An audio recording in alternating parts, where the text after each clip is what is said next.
the small block Chevy. It's one of the best and most used engines in the world. Ed Cole was the designer, the engineer, and they refer to Ed as the spiritual and the virtual father of the small block Chevy. 56 years after the original production, the 100 millionth copy of the small block was produced in November of 2011. I think it's funny that they refer to Ed Cole as the spiritual father of the small block because it's a spiritual matter that I want to talk to. Because I'm a preacher. I see God's hand in everything. And to me, everything will preach, especially a design marvel like the small block. My love affair with the small block goes back a long ways. I wrote a book called Music Runs Through It. You can get a copy on Kindle for a couple bucks. I devoted a chapter to fast cars and to building small block Chevys. Here's a 69 Chevelle, and I've also had one of the really cool cars was a 64 Chevelle Malibu SS, and out of the hood you can see a bunch of tunnel rambunctious sticking. It was fun times. What I see in this block, in this engine, is an example of how God's church could function. And I say could function because I don't believe she is right now. So this engine is capable of 10,000 RPM, and that's a lot of heavy metal flying around in a very confined space, pushed by fire, lots of fire. But what I want to focus on is the individual parts that are coupled together, that working together without coming apart under incredible stress, incredible loads. Any one of these parts alone can't achieve anything. Well, actually, I've seen pistons taken off of rods sitting on tables and used as ashtrays. But what a horrible thing to do to such an incredible part that, when used in its proper place, helps develop all that horsepower. The piston is connected to the rod. And the rod's connected to the crank. And it's connected to the crank using a bearing, which is a very durable surface that is covered in oil.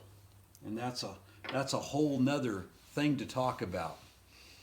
As the crank turns, it operates other necessary components for the engine to run. There are lifters. Here's a lifter. And the lifter helps open and close the valves that allow the fuel air mix to come in and allows the exhaust to go out. Failure of any one of these parts usually ends up with a catastrophic failure. Failure of any one particular part, and the engine will not operate. The parts are bolted together. For instance, look at the cap on the rod. It's bolted together. It's bolted on the crank. It can't get off. It can't come loose from the other parts like we do.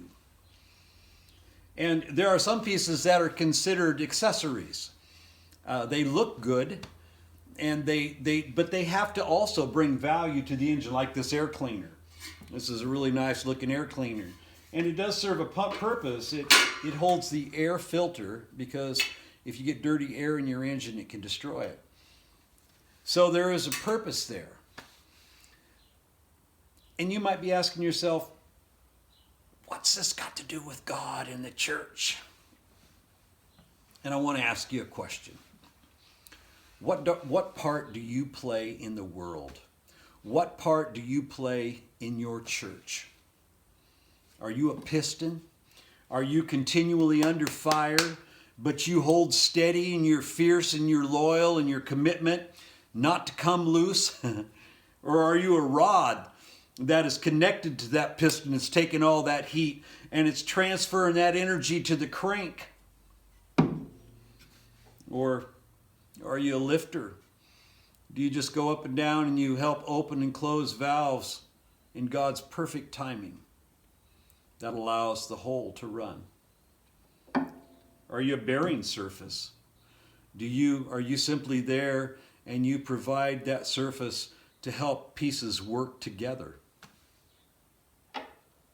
What's your function in the church, in the world, in your family?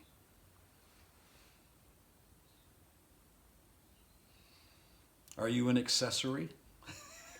Do you look good? You know you look good, but you also know that somebody that doesn't look as good as you can come along and take your job and do just as good? Are you concerned with people looking at you, or do you want to help everything look better? Whatever your function, are you connected? Are you connected to other people that are like-minded? Are you helping to create a vibrant, life-changing organism capable of holding the fire of God without burning up? If you're not already, I want to encourage you to get connected. Get connected.